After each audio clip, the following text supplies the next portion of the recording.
Hello friends, আমি মন্দিরা। আজ আরও একটা নতুন ধরনের ভিডিও নিয়ে চলে এসেছি। ভিডিওয়ের থাম্বনেল আর এন্ট্রিটা দেখে নিশ্চয়ই কিছুটা আন্দাজ করতে পেরেছেন। চলুন কথা না বাড়িয়ে ভিডিওটা আপনাদের সাথে শেয়ার করি। মিয়ামরের এই ব্রাঞ্চটা আমাদের বাড়ির ঠিক সামনেই হয়েছে, আর রাস্তায় মেয়েকে নিয়ে চলেই এলাম এখানে।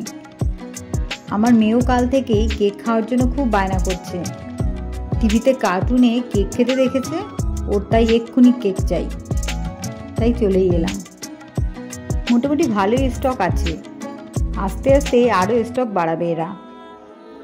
কেক, পেস্ট্রি, চকলেট আইসক্রিম, প্যাটিসের সাথে সাথে ভেবেছিলাম পয়লা বৈশাখ উপলক্ষে কিছু নতুন দেখতে পাবো, আর ঠিক তাই দেখতে পেলাম। কিন্তু আমি যতক্ষণে এসেছি পয়লা বৈশাখের স্টক প্রায় সবই শেষ। শুধু একটা পয়লা বৈশাখ লেখা রেড ভেলভেট পড়েছিল। অবশেষে নিরুপায় হয়ে ওই একটা রেড ভেলভেট মেয়ের জন্য কিনে আর নিজেদের জন্য কয়েকটা চকো ক্লাসিক চকলেট কেক কিনলাম। আমার মেয়ে অনেকক্ষণ ধরে এখানে র্যাকে রাখা চকলেট আইসক্রিমগুলোর দিকে টার্গেট করে রেখেছে, আর বায়না শুরু করেছে এক্ষুনি কিনে দেওয়ার জন্যে। তাই হাতে আইসক্রিম ধরিয়ে দিয়ে আমি একটু কেকগুলোর ভ্যারিয়েশন দেখতে লাগলাম। যদিও পরে বুঝলাম ওটা আইসক্রিম নয়, আইসক্রিম প্যাটার্নের আর একটা চকলেট স্টিক।